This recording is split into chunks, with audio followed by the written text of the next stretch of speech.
क्या आप जानते हैं भगवान शिव की तीसरी आंख का रहस्य? ये बात तो सब जानते ही हैं कि भगवान शिव को कई नामों से पुकारा जाता है।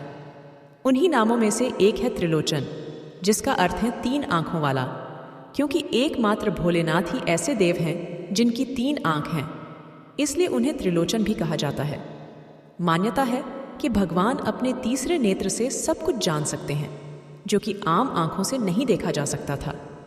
लेकिन क्या कभी आपने सोचा है कि भगवान शिव के ही 3 नेत्र क्यों हैं? तो चलिए आज इस रहस्य के पहलुओं से पर्दा उठाते हैं और आपको बताते हैं शिव के तीसरे नेत्र यानी तीसरी आंख के पीछे की पूरी कहानी।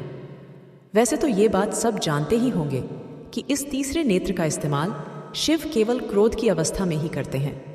ऐसा भी माना जाता है कि भगवान शिव ही तीनों लोकों पर नजर रखते हैं। इन्हें सृष्टि में प्रलय का कारक भी कहा जाता है। शिव के 3 नेत्र इस बात का प्रतीक हैं कि यह इस संसार में व्याप्त तीनों गुण रज, तम और सत्व के जनक हैं। इनकी ही प्रेरणा से रज, तम और सत्व गुण विकसित होते हैं। भगवान शिव की तीसरी आंख उनका कोई अतिरिक्त अंग नहीं है, बल्कि ये दिव्य दृष्टि का प्रतीक है।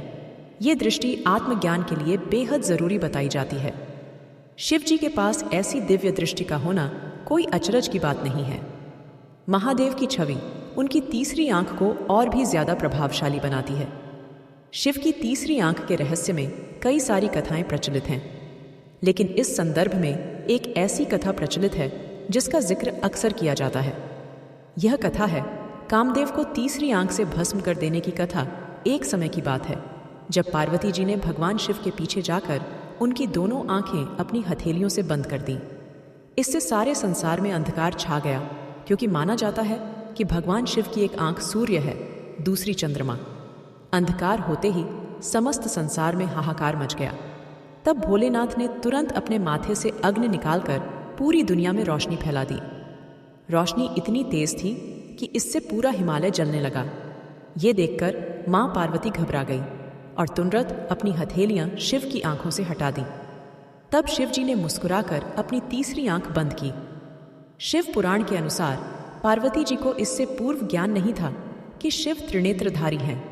कामदेव ने पाप वृत्ति द्वारा भगवान शिव को लुभाने और प्रभावित करने किया, जिसके बाद शिव ने अपना ध्यान टूटता देखकर क्रोधित होकर शिव ने अपनी तीसरी आंख खोली और उससे निकली दिव्य अग्नि से कामदेव को जलाकर भस्म कर दिया।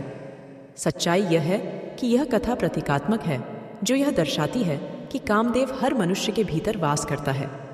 पर यदि मनुष्य का विवेक और प्रज्ञा जागृत हो तो वह अपने भीतर उठ रहे अवांछित काम के उत्तेजना को रोक सकता है और उसे नष्ट कर सकता है।